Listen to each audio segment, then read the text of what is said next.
I want to first, I mean, thanks a lot for this detailed answer on Colliers and its predecessor. So I wanted to ask, this is something that I wanted to ask, and it has to do with, since it's, public record that the nephew of the Secretary General works for the company, and I understand it's your position that there is no connection between these contracts and that, I did want to know whether the disclosures, public or confidential within the UN, of high officials contain any disclosures of the employment or business interests of close relatives, so that at least they can be known and checked. This is my question.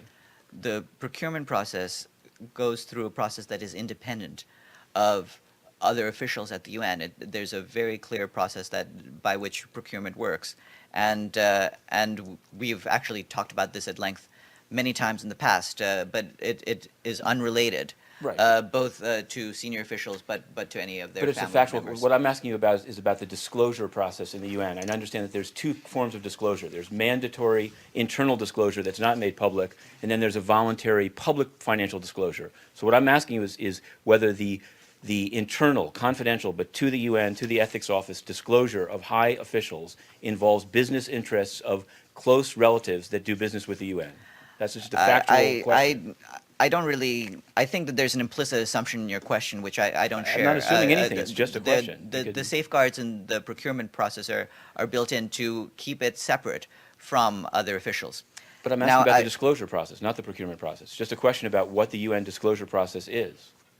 It's not about what my assumption of my question. Disclosure to whom? There are two disclosures. High officials file with the UN, detailed, supposedly. I have seen them, but they're not detailed disclosures. And then there's the public website, which gives less information. Does the detailed one contain close relatives who do business with the UN? That's the question.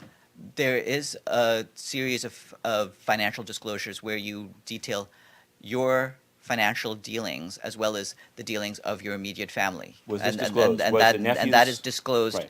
And that is disclosed to an outside party that reviews these financial statements. And can I ask whether this one was disclosed? First of all, I believe that disclosure is reviewed, like I said, by an outside company. All I can attest to is what's on the website, and you can see that for yourself. I was asked a few days ago about whether the United Nations has rented office space through the Colliers company. That's actually a difficult question, it turns out, because Colliers International NY LLC is a company whose name has changed several times over the years.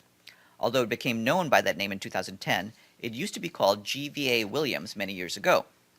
The UN had a contract with GVA Williams from the 15th of June 2007 to the 15th of February 2013.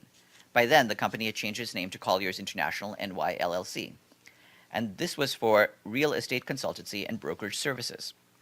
Colliers, in the name of Colliers Tri-State Management LLC, is now the owner and landlord of the FF building, although the lease to the UN is enacted via a number of leases for sublots between the UN and a subsidiary company called 304 East 45th LLC. UNDP also rents some lots in the FF building. When the UN first rented space in the FF building, it was with GVA Williams.